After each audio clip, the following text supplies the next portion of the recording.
ओम शांति। आज बाबार 13-11-2020 मुरली।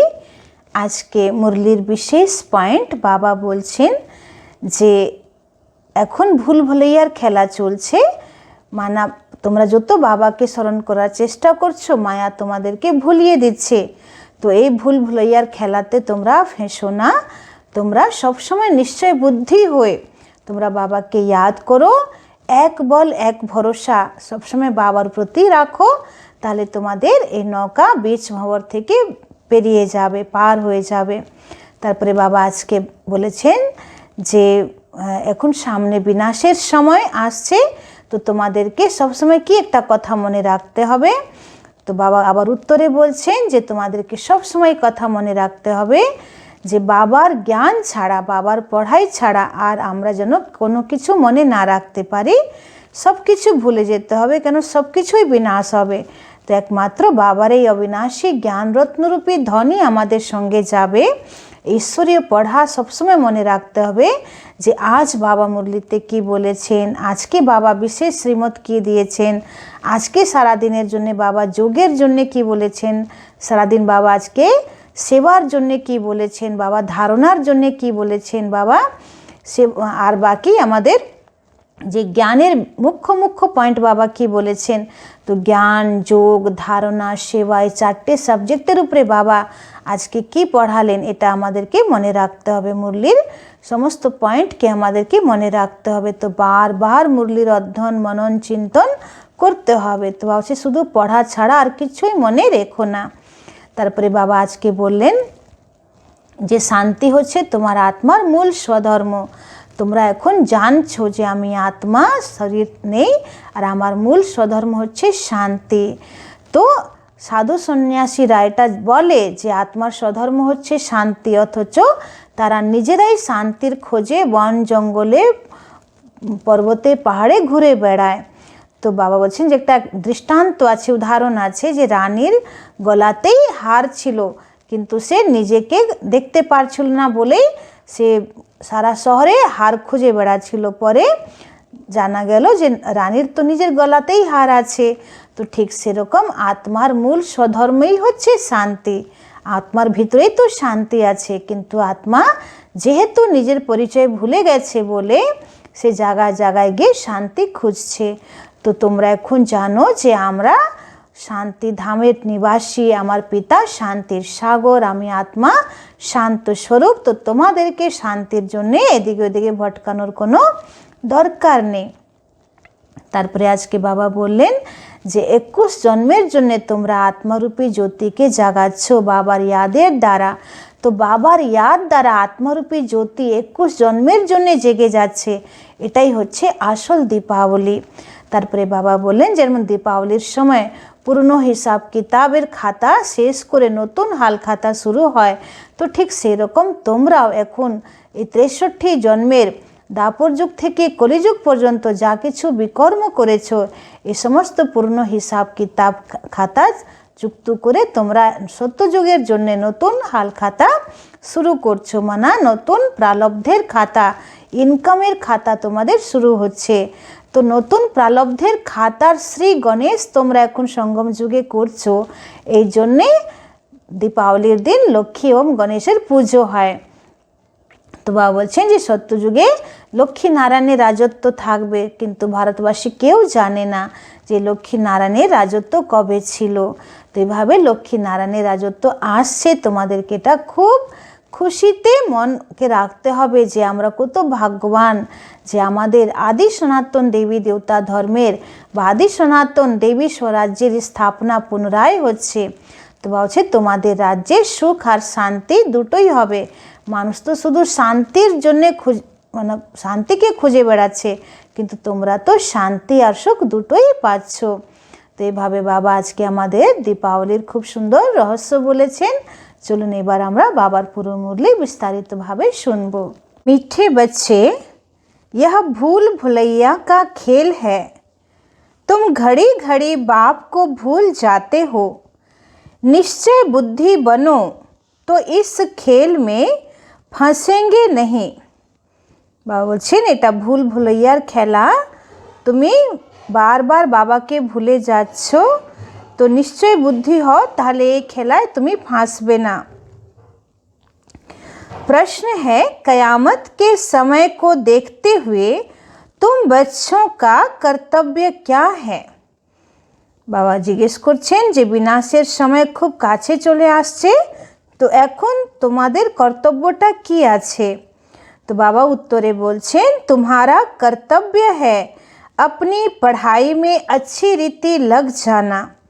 বলছে তোমাদের কর্তব্য হচ্ছে যে নিজের পড়াইতে ভালো করে একদম লেগে যাওয়া। और बातों में नहीं जाना है, बाप तुम्हें नैनों पर बिठाकर गले का हार बनाकर साथ ले जाएंगे। বাবা বলছেন যে আমি তোমাকে একদম নয়নের বসিয়ে এবং গলার হার বানিয়ে তোমাকে নিয়ে যাব। बाकी तो सबको अपना अपना हिसाब किताब चुकता करके जाना ही है, तो बाप आए हैं सबको अपने साथ घर ले जाने। বলছেন বাকি সারা দুনিয়ার মানুষ নিজের হিসাব কিতাব শোধ করে তারপরে উপরে যাবে, কিন্তু বাবা আমাদেরকে নিজের নয়নে বসিয়ে, পলকে বসিয়ে গলার হার বানিয়ে আমাদেরকে নিয়ে যাবে। তো বাবা বলছেন যে তোমরা একদম চারিদিক থেকে মন বুদ্ধি সরিয়ে এক বাবাকে স্মরণ করো। আজকের মুরলির গান হচ্ছে, दूर देश का रहने वाला आया देश पर आए। বলছে পরম ধামে যে থাকছে দূর দেশে, সে বাবা এসেছেন এই পরের দেশে, মানে মায়ার দেশে এসেছেন। ओम शांति। रूहानी बाप रूहानी बच्चों को बैठ समझाते हैं, भारत खास और दुनिया आम सब विश्व में शांति चाहते हैं। अब यह तो समझना चाहिए, जरूर विश्व का मालिक ही विश्व में शांति स्थापन करते हैं। गॉड फादर को ही पुकारना चाहिए कि आकर विश्व में शांति फैलाओ। किसको पुकारे वह भी विचारों को पता नहीं।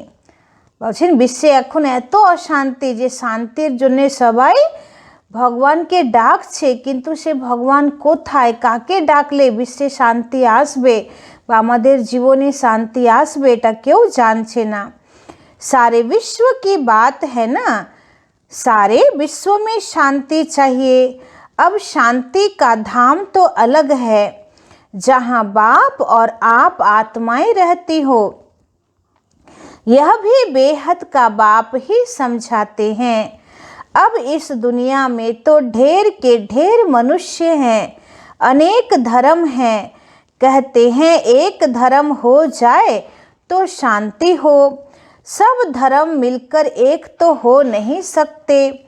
त्रिमूर्ति की महिमा भी है, त्रिमूर्ति के चित्र बहुत रखते हैं। यह भी जानते हैं ब्रह्मा द्वारा स्थापना किसकी, सिर्फ शांति की थोड़ी होगी, शांति और सुख की स्थापना होती है। बाबा বলছেন যে একটা ধর্ম হলেই তো শান্তি হবে, এত ধর্ম হলে তো শান্তি হবে না। তো শিব বাবা ব্রহ্মা দ্বারা এখন এক ধর্মের স্থাপনা করাচ্ছেন। তো শুধু শান্তি না, শান্তির সঙ্গে সঙ্গে সুখেরও স্থাপনা হচ্ছে। तो इस भारत में ही 5000 वर्ष पहले जब इनका राज्य था, तो जरूर बाकी सब जीव आत्माएं जीव को छोड़ अपने घर गई होंगी। अब चाहते हैं एक धर्म, एक राज्य, एक भाषा।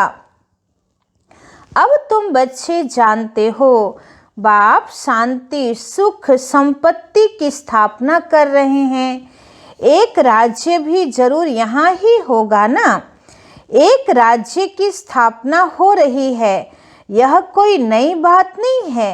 अनेक बार एक राज्य स्थापन हुआ है, फिर अनेक धर्मों की वृद्धि होते होते झाड़ बड़ा हो जाता है, फिर बाप को आना पड़ता है। बाबा बोलছেন যে অনেকবার এক আদি সনাতন দেবী দেবতা ধর্মেরও স্থাপনা হয়েছে, আর অনেকবার সত্যযুগের তোমাদের দৈবী স্বরাজ্যেরও স্থাপনা হয়েছে। तो आत्मा ही सुनती है, पढ़ती है, आत्मा में ही संस्कार हैं। हम आत्मा भिन्न भिन्न शरीर धारण करती हैं। बच्चों को इस निश्चय बुद्धि होने में भी बड़ी मेहनत लगती है। कहते हैं बाबा घड़ी घड़ी भूल जाते हैं।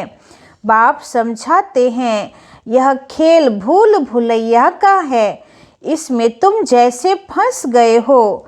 पता नहीं है हम अपने घर अथवा राजधानी में कैसे आएंगे। বাবা বলছেন যে সারা পৃথিবীর মানুষ এখন এই সৃষ্টির নাটক রূপী ভুল ভুলাইয়ার খেলায় ফেসে গেছে। জানেই না যে আমরা নিজের বাড়ি এবং সত্যযুগ রাজধানীতে কি করে যাব। तो अब बाप ने समझाया है, आगे कुछ नहीं जानते थे। आत्मा कितनी पत्थर बुद्धि बन जाती है। पत्थर बुद्धि और पारस बुद्धि का भारत में ही गायन है। पत्थर बुद्धि राजाएं और पारस बुद्धि राजाएं यहाँ ही हैं। पारसनाथ का मंदिर भी है। अभी तुम जानते हो हम आत्माएं कहाँ से आई हैं पाठ बजाने। बाबा बोलছেন যে পারসনাথের একটা মন্দির আছে নেপালে। তো বাবা এখন এসে আমাদেরকে পাথর বুদ্ধি থেকে পারস বুদ্ধি বানাচ্ছে। তো বাবাই হচ্ছেন পারসনাথ এবং তারপরে পারসনাথ হচ্ছেন लक्ष्मी नारायण, पारसनाथ और पारसनाथिनी। तो आगे तो कुछ भी नहीं जानते थे।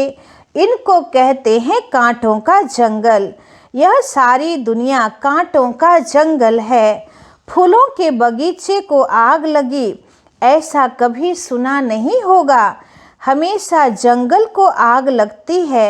यह भी जंगल है, इनको आग लगनी है जरूर। भंभोर को आग लगनी है। इस सारी दुनिया को ही भंभोर कहा जाता है। अभी तुम बच्चों ने बाप को जान लिया है। सन्मुख बैठे हो, जो गाते थे तुम ही से बैठूं तुम ही से खाऊं, वह सब कुछ हो रहा है। बाबा बोलছেন যে ভক্তি মার্গে তোমরা বাবাকে বলে ডেকেছিলে যে বাবা তুমি যখন আসবে না তো তোমার সঙ্গেই খাবো, তোমার সঙ্গেই চলবো, তোমার সঙ্গেই শোবো, তোমার সঙ্গেই কথা বলবো। তো সেই দিন এসে গেল যে তুমি 24 ঘন্টা বা সারা দিন তুমি বাবাকে বিভিন্ন সম্বন্ধে বা বিভিন্ন সম্বন্ধের সুখ নিয়ে তুমি চলো সারা दिन। तो वह सब कुछ हो रहा है। भगवानुवाच तो जरूर पढ़ेंगे ना। भगवानुवाच बच्चों प्रति ही होगा ना। तुम जानते हो भगवान पढ़ाते हैं। भगवान कौन है? निराकार शिव को ही कहेंगे। भगवान शिव की पूजा भी यहाँ होती है। सतयुग में पूजा आदि नहीं होती, याद भी नहीं करते। भक्तों को सतयुग की राजधानी का फल मिलता है। तुम समझते हो हम सबसे जास्ती भक्ति हमने की है। बाबा বলছেন যে যারা দাপর যুগ থেকে অনন্য ভক্ত ছিল, মানে একদম বাবাকেই তারা ডেকেছে, বাবার জন্যই উপোস করেছে, বাবার জন্য এত কর্মকাণ্ড দান পুণ্য করেছে, বাবার মন্দির বানিয়ে বানিয়ে পুজো করেছে। তো বাবা বলছে এরকম অনন্য ভক্তদেরকে আমি সঙ্গম যুগে এসে দেখা করি। আর যারা সঙ্গম যুগে আমার একদম অনন্য বাচ্চা তাদেরকে আমি সত্যযুগে প্রথম প্রথম প্রালব্ধ দিই। তো সত্যযুগে যারা প্রথম প্রথম আসছে তারাই দাপর যুগে প্রথম ভক্তি শুরু করবে। আবার যারা দাপর যুগ থেকে প্রথম ভক্তি শুরু করছে তারাই সঙ্গম যুগে প্রথম বাবার জ্ঞান পাবে। আবার যারা সঙ্গম যুগে প্রথমে বাবার জ্ঞান পাচ্ছে তারাই সত্যযুগে প্রথম রাজধানীতে যাবে। তো এটাই হচ্ছে শ্রেষ্ঠ পুরুষার্থের ফল। তো तुम समझते हो हमने सबसे जास्ती भक्ति की है, इसलिए हम ही पहले पहले बाप के पास आए हैं, फिर हम ही राजधानी में जाएंगे। तो बच्चों को पूरा पुरुषार्थ करना चाहिए नई दुनिया में ऊंच पद पाने के लिए। बच्चों की दिल होती है अब हम जल्दी नए घर में जाएं। शुरू में ही नया घर होगा, फिर पुराना होता जाएगा। বাবছে একদম স্টার্টিংয়েই তো নতুন বাড়ি হবে, নতুন ঘর, নতুন তোমাদের মহল মাড়ি হবে। तारपरे तो सब किछु पूर्ण हबे। घर में बच्चों की वृद्धि होती जाएगी। पुत्र पोत्रे पर पोत्रे वह तो पुराने घर में आएंगे ना, कहेंगे हमारे दादा का परदादा का यह मकान है। बलछे सत्य जुगे यदि तोमरा प्रथमे ना आसो ताहले तो धीरे धीरे भीड़ हो जाबे, तखन सबाई बोलबे जेटा आमादेर दादुर बाड़ी, एटा परदादुर बाड़ी। तो पीछे आने वाले भी बहुत होते हैं ना। जितना जोर से पुरुषार्थ करेंगे तो पहले नए घर में आएंगे। पुरुषार्थ की युक्ति बाप बहुत सहज समझाते हैं। भक्ति मार्ग में भी पुरुषार्थ करते हैं ना।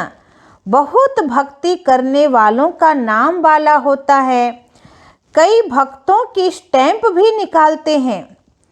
বলছে অনেক ভক্ত যারা খুব নধা ভক্তি করে, শ্রেষ্ঠ ভক্ত, তাদের আবার সরকার স্ট্যাম্প বের করে। तो ज्ञान की माला का तो कोई को पता नहीं है। पहले है ज्ञान, पीछे है भक्ति।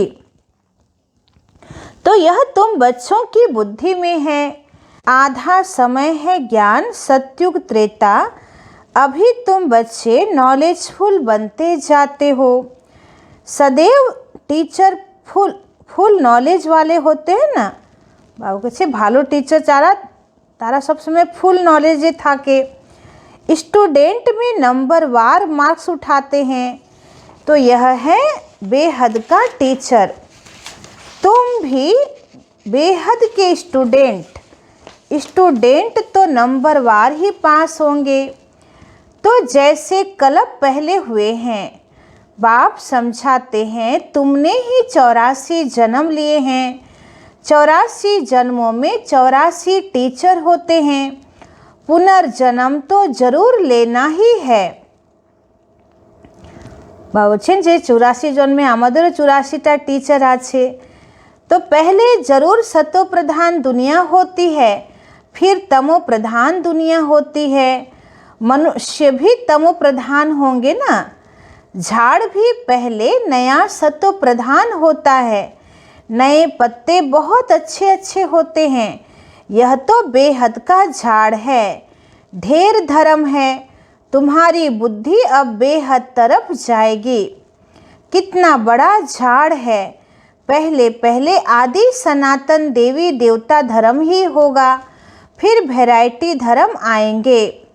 বলছেন যে কল্পতরুর বিভিন্ন ধর্মরূপী শাখা আছে, আর এর মূল গোড়া হচ্ছে আদি সনাতন দেবী দেবতা ধর্ম এবং শিকড় হচ্ছে সঙ্গম যুগে ব্রহ্মা বাবা আর জগদম্বা মা সরস্বতী, আর তার সাথে সাথে আমরা ব্রাহ্মণ বাচ্চারা, আর তারপরে তার নিচে হচ্ছে বীজ শিব বাবা, আর এখন এতগুলো ধর্মের সমস্ত আত্মারা হচ্ছে পাতা।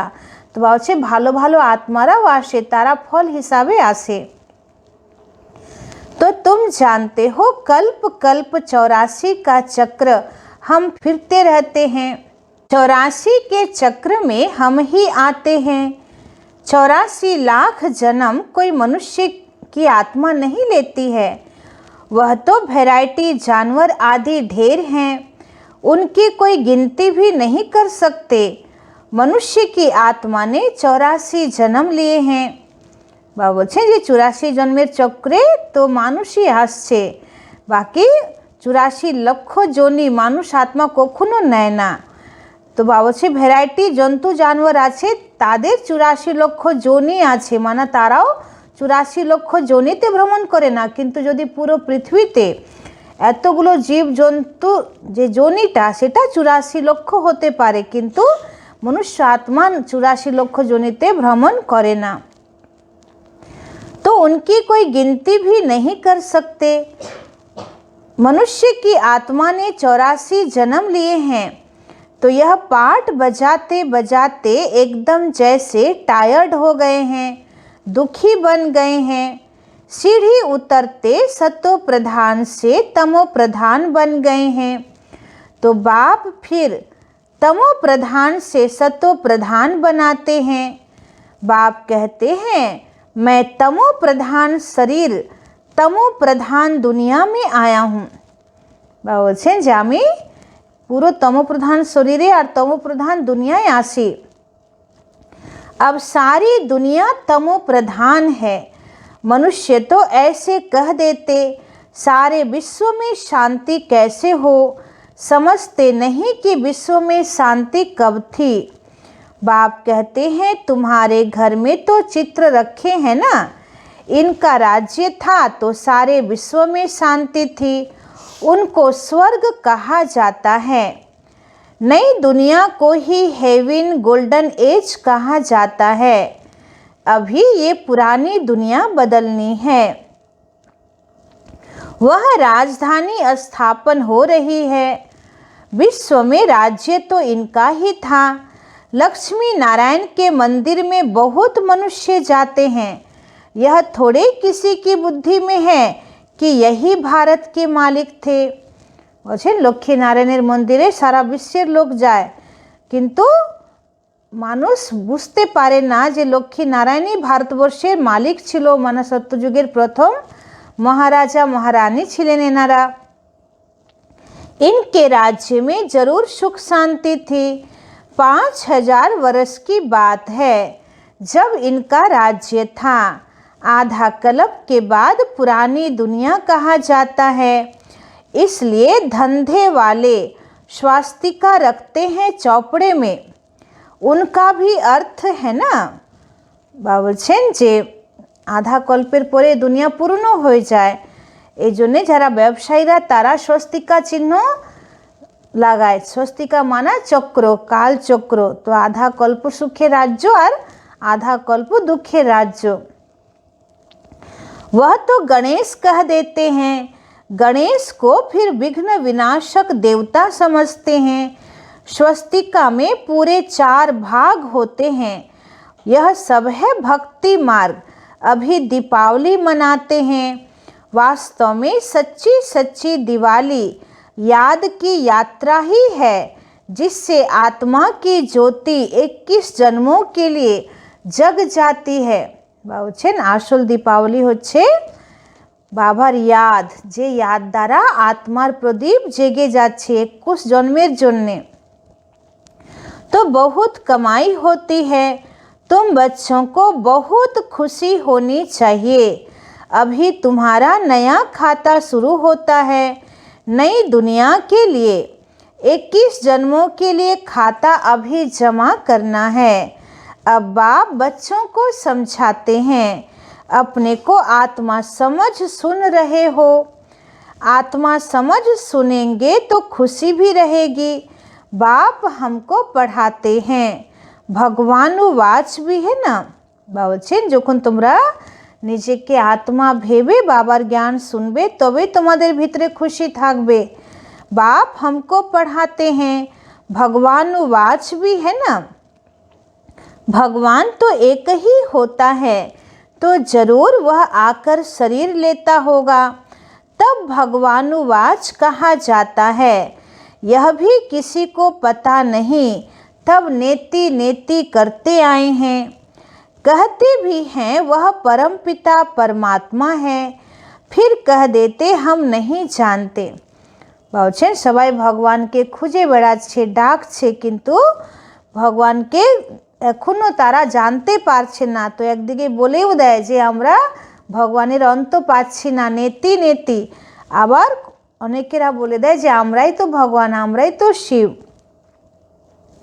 तो कहते भी हैं शिव बाबा, ब्रह्मा को भी बाबा कहते हैं, विष्णु को कभी बाबा नहीं कहेंगे। प्रजापिता तो बाबा ठहरा ना, तुम हो बीके। प्रजापिता नाम न होने से समझते नहीं हैं। इतने ढेर बीके हैं तो जरूर प्रजापिता ही होगा ना। अच्छा, तो ढेर बीके आछे तो निश्चय प्रजापिता आछे, तार संतान ब्रह्मा कुमार ब्रह्मा कुमारी। इसलिए प्रजापिता अक्षर जरूर डालो तो समझेंगे प्रजापिता तो हमारा ही बाप ठहरा। नई सृष्टि जरूर प्रजापिता द्वारा ही रची जाती है। हम आत्माएं भाई भाई हैं, फिर शरीर धारण कर भाई बहन हो जाते हैं। बाप के बच्चे तो अविनाशी हैं, फिर साकार में बहन भाई चाहिए। বলছে আত্মারূপে আমরা সবাই ভাই ভাই, কিন্তু ব্রহ্মা বাবার সন্তান রূপে আমরা ভাই বোন হয়ে যাচ্ছি। तो नाम है प्रजापिता ब्रह्मा, परंतु ब्रह्मा को कोई हम याद नहीं करते। याद लौकिक को करते और पारलौकिक को करते हैं। प्रजापिता ब्रह्मा को कोई याद नहीं करते। दुख में बाप का सिमरन करते हैं, ब्रह्मा का नहीं। বলছে মানুষ দুঃখে বাবার सिमरन करे, ब्रह्मार नय। कहेंगे हे भगवान, हे ब्रह्मा नहीं कहेंगे। सुख में तो किसी को भी याद नहीं करते हैं। वहाँ सुख ही सुख है, तो यह भी किसी को पता नहीं है। तुम जानते हो इस समय है 3 बाप। भक्ति मार्ग में लौकिक और पारलौकिक बाप को याद करते हैं। सतयुग में सिर्फ लौकिक को याद करते हैं। अब बेहद का बाप आए हैं ब्रह्मा के तन में, हम बच्चों को बेहद का सुख देने। उनका बनने से हम बेहद का वर्षा पाते हैं। यह जैसे दादे का वर्षा मिलता है ब्रह्मा द्वारा। वह कहते हैं वर्षा तुमको मैं देता हूँ, पढ़ाता मैं हूँ, ज्ञान मेरे पास है। बाकी न मनुष्यों में यह ज्ञान है न देवताओं में। बाबा बोलছেন যে না মানুষের মধ্যে জ্ঞান আছে না देवताদের মধ্যে জ্ঞানটা আছে। ज्ञान है मेरे में, जो मैं तुम बच्चों को देता हूँ। यह है रूहानी ज्ञान। तुम जानते हो रूहानी बाप द्वारा हमको यह पद मिलता है। ऐसे ऐसे विचार सागर मंथन करना चाहिए। गायन है ना, मन के जीते जीत, मन के हारे हार। वास्तव में कहना चाहिए माया पर जीत, क्योंकि मन को तो जीता नहीं जाता। বাবা বলছেন যে মানুষ ভাবে যে মনকে জয় করলেই জয়, এবং মন থেকে যদি হেরে যায় তাহলে হেরে যাওয়া। কিন্তু বাবা বলছেন বাস্তবে মায়ার উপরে জয় প্রাপ্ত করতে হবে। মায়ার প্রভাব মনের উপরে পড়ে যায়, তো মায়াকে সরাতে হবে। তো মনকে তো জয় করা যায় না, কারণ মন তো আছেই, মনের মধ্যে তো সংকল্প চলবেই। কিন্তু মনের মধ্যে যে নেগেটিভ সংকল্প চলছে বা মায়াবী সংকল্প বিকল্প চলছে, ওটাকে পজিটিভ করতে হবে বা একদম জ্ঞানযুক্ত সংকল্প রচনা করতে হবে। मनुष्य कहते हैं मन की शांति कैसे हो। बाप कहते हैं आत्मा कैसे कहेगी कि मन की शांति चाहिए। आत्मा तो है ही शांति धाम में रहने वाली। आत्मा जब शरीर में आती है तब कार्य करने लग पड़ती है। बाप कहते हैं तुम अब स्वधर्म में टिको, अपने को आत्मा समझो। आत्मा का स्वधर्म है शांत, बाकी शांति कहाँ से ढूंढेंगी।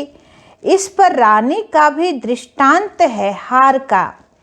বলছেন যে একটা উদাহরণ আছে যে একবার একটা রানী, সে তার গলাতে হার আছে কিন্তু সে ভুলে গেছে, আর সে খুঁজে বেড়াচ্ছে যে আমার হার হারিয়ে গেছে।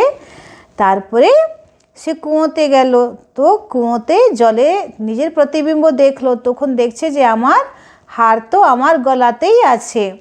তো সেরকম বাবা বলছে যে রানীর গলাতে হার, আর পুরো শহরে খোঁজ শুরু হয়ে গেছে যে রানীর হার কোথায় গেল। তো সেরকম শান্তি যেটা, সেটা আমাদের আত্মার মূল স্বধর্ম। অথচ আত্মা নিজেকে ভুলে গেছে যে আমি আত্মা শান্ত স্বরূপ বা শান্তি আমার মূল স্বধর্ম।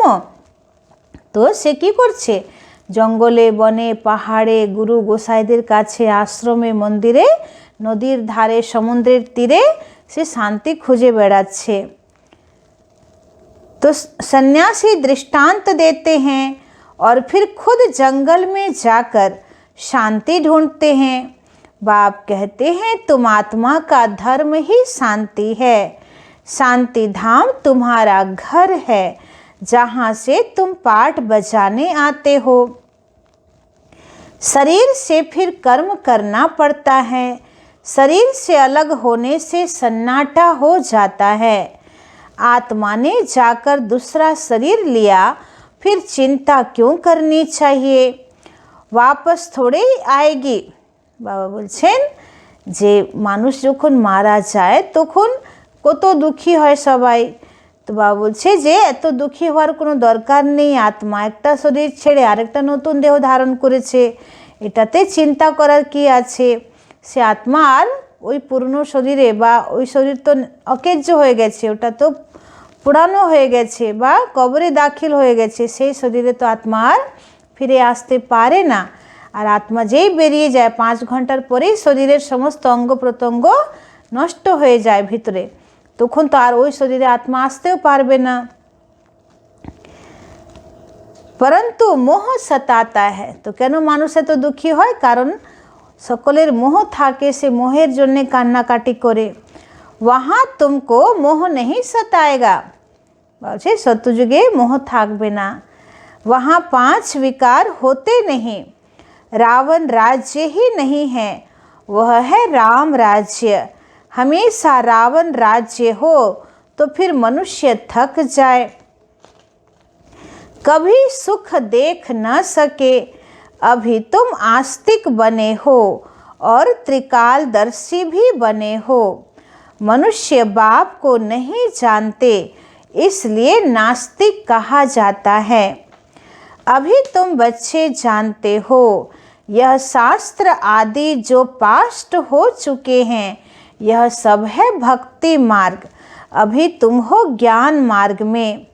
तो बाप तुम बच्चों को कितना प्यार से नैनों पर बिठाकर ले जाते हैं, गले का हार बनाए सबको ले जाते हैं।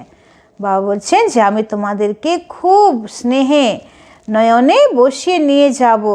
যারা শ্রেষ্ঠ পুরুষার্থ করছে, যারা পাস উইথ অনার, যারা বাবার একদম শিখিলাদে বাচ্চা, বাবা তাদেরকে পলকে বসিয়ে নিয়ে যাবে। বলছে গলার হার বানিয়ে তোমাদেরকে নিয়ে যাব। पुकारते भी सब हैं, जो काम चिता पर बैठ काले हो गए हैं, उनको ज्ञान चिता पर बिठाए, हिसाब किताब चुकतू कराए, वापिस ले जाते हैं। अब तुम्हारा काम है पढ़ने से, और बातों में क्यों जाना चाहिए? कैसे मरेंगे, क्या होगा, इन बातों में हम क्यों जाएं? বাবা বলছেন যে তোমরা এখন ঈশ্বরীয় পড়াই পড়ো, বাকি আমাদের মৃত্যু কিভাবে হবে, আমরা কিভাবে যাব, এসব চিন্তন করার দরকার নেই। यह तो कयामत का समय है, सब हिसाब किताब चुकतू कर वापिस चले जाएंगे। यह बेहद के ड्रामा का राज तुम बच्चों की बुद्धि में है और कोई नहीं जानते। बच्चे जानते हैं हम बाबा के पास कल्प कल्प आते हैं बेहद का वर्षा लेने। हम जीव की आत्माएं हैं, बाबा ने भी देह में आकर प्रवेश किया है। बाप कहते हैं मैं साधारण तन में आता हूँ, इनको भी बैठ समझाता हूँ कि तुम अपने जन्मों को नहीं जानते हो। বাবা বলছেন যে আমি সাধারণ শরীরে আসি আর এদেরকে আমি বসে বোঝাচ্ছি, মানে ব্রহ্মা বাবাকে, যে তুমি নিজের জন্মকে জানো না। और कोई ऐसे कह न सके कि बच्चों देही अभिमानी बनो, बाप को याद करो। अच्छा मीठे मीठे सिखिलदे बच्चों प्रति माता पिता बाप दादा का याद प्यार और गुड मॉर्निंग। रूहानी बाप की रूहानी बच्चों को नमस्ते। हम रूहानी बच्चों की रूहानी बाप दादा को पदम गुना नमस्ते नमस्ते नमस्ते। सदा रहेंगे हंसते, बनेंगे फरिश्ते, चलेंगे परम धाम के सीधे रास्ते। शुक्रिया बाबा, शुक्रिया। এবার ধারণার জন্য মুখ্য সার। 1 नंबर पॉइंट, याद की यात्रा में रहकर सच्ची सच्ची दीपावली रोज मनानी है। आज के बाबा बोलें जे आसल दीपावली होच्छे बाबार यादे थेके निजेर आत्मारूपी प्रदीप के 21 जन्मेर जन्य जागानो बा भरपूर करा। अपना नया खाता 21 जन्मों के लिए जमा करना है। 2 नंबर होच्छे ड्रामा के राज को बुद्धि में रख, पढ़ाई के सिवाय और कोई भी बात में नहीं जाना है। होच्छे ड्रामा रहस्य की बुद्धिते रेखे बाबार पढ़ा छाड़ा और कोनो कथा जेनो ना मने पड़े। सब हिसाब किताब चुक्तु करने हैं, खूब ताड़ाताड़ी समस्त हिसाब किताब चुक्तु करते हवे। आजकेर वरदान, लगन की अग्नि द्वारा एक दीप से अनेक दीप जगाने वाले सच्चे सेवाधारी भव।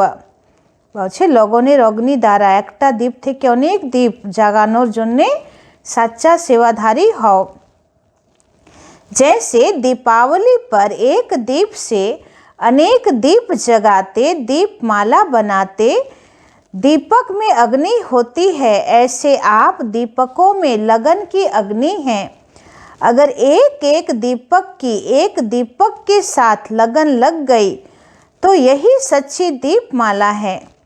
बाबा बोलছেন যেমন দীপাবলির সময় মাঝখানে একটা বড় প্রদীপ থাকে আর তারপরে অনেক ছোট ছোট প্রদীপ থাকে, তো একটা প্রদীপ থেকে অনেক প্রদীপ জ্বালানো যায়। তো ঠিক সেরকম বাবা বলছেন যে তোমাদের আত্মারূপী প্রদীপের মধ্যে বাবার প্রতি যত লগনের আগুন জ্বলবে তত তুমি আরও হাজার হাজার প্রদীপকে জাগাতে পারবে। তো সকলে আত্মারূপী প্রদীপের লগন এক বাবার সঙ্গে লাগাও, তবে আত্মারূপী প্রদীপ জাগতে থাকবে, মানে জেগে থাকবে, তার জ্যোতি ঝলমল করবে। तो यही सच्ची दीपमाला है। तो देखना है कि हम दीपक लगन लगाकर अग्नि रूप बनने वाले अपनी रोशनी से अज्ञानता का अंधकार मिटाने वाले ही सच्चे सेवाधारी हैं। বলছে নিজেকে দেখো যে আমরা প্রদীপ, আমাদের মধ্যে বাবার প্রতি এত লগন আছে যে লগনে অগ্নিরূপ ধারণ করছে এবং সারা বিশ্বের আমরা এই জ্যোতি দ্বারা, এই লগন দ্বারা, এই জ্ঞানের লাইট দ্বারা আমরা অজ্ঞানতার অন্ধকার মেটাচ্ছি। তো সেটাই হচ্ছে সাচ্চা সেবাধারী।